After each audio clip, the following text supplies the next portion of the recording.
D'accord, oui, c'est pas donné, mais s'ils tiennent parole, ça me va. Et vous me garantissez qu'elle sera libérée dans la semaine? D'accord. Oh, vous étiez là, mille pardons. Alors, le mot du jour est croisage. Croisage. Si vous suivez ce cours, c'est que vous n'êtes plus en première année. Sinon, les cours débutants, c'est la porte à côté, avec Monsieur Trémolène. Et vous aurez donc remarqué que ce terme se compose des mots croix et rasage.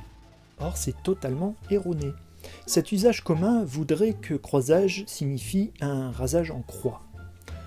Ce qui est idiot et fondamentalement inélégant.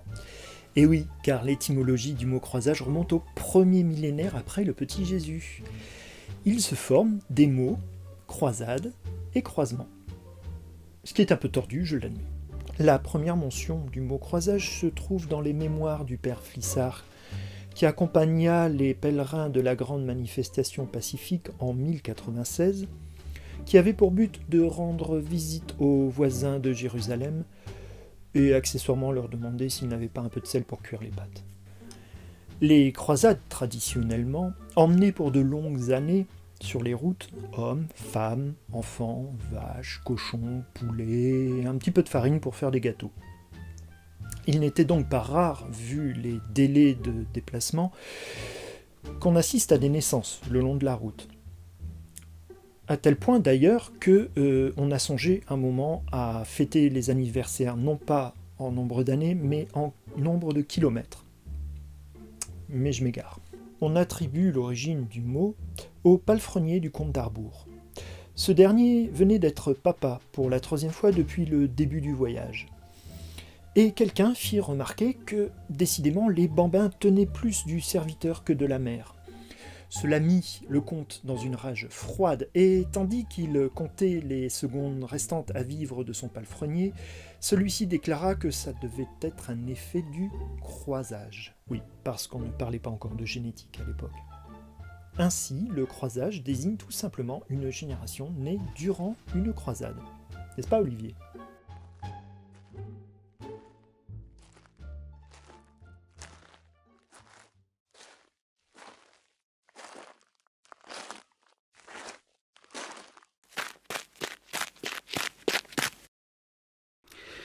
J'ai un très mauvais souvenir de tous ces petits croisages. Ça crie, ça court partout, on s'entend plus massacrer l'infidèle. Pardon. Il venait aussi pour ça? Ah, mais fallait le dire. Ah, c'est ballot. Malgré que le terme soit désormais tombé en désuétude, il continue à susciter des questionnements chez certaines personnes, comme par exemple chez ce quidam croisé dans son salon par accident l'autre jour. Ouais, je regardais tes trucs là, tes vidéos, et en fait, j'ai croisé un mec hier dans le métro de Perpignan, le célèbre métro de Perpignan.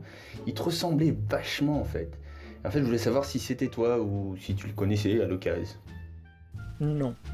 Cela dit, votre question soulève 2 points intéressants. Le premier est la manière très curieuse dont vous utilisez le mot croisage dans votre phrase. À ce sujet, j'aimerais vous convoquer dans mon bureau dans le courant de la semaine prochaine pour que nous parlions de votre niveau et que nous envisagions éventuellement une rétrogradation dans la classe de débutants. Le second point, en revanche, sera plus rapide à régler car je ne prends jamais les transports en commun. Trop vulgaire. Voilà. Ainsi s'achève ce numéro des absurdes définitions, et je vous laisse avec la traditionnelle suggestion de lecture, illustrée par une musiquette de fort bonne qualité. Bonsoir.